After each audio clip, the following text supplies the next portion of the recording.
Now this is how you can zoom in the iPhone settings. So when you open up the settings app, and if you are on the main page, there are a few places where you can adjust the zoom. First of all, if you go to the display and brightness like this, you're going to notice that below we have the display zoom at the bottom of this page, and this essentially gives us the ability to choose the default mode as well as the larger text. And this applies to various different places like the clock, the notifications, the text bubbles. Everything becomes larger when you switch to that mode. So that is the first way to enable zoom inside of the settings.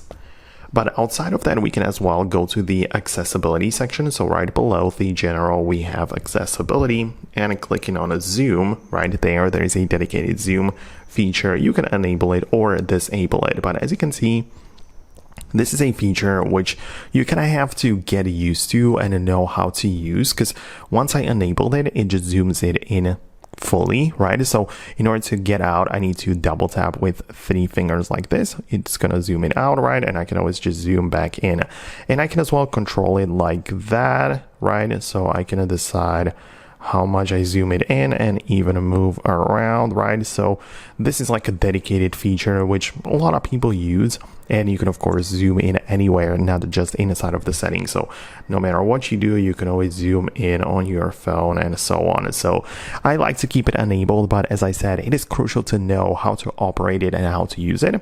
So if you have any further questions, leave them below. I'm gonna wrap it up right now, and I'll talk to you later in future uploads.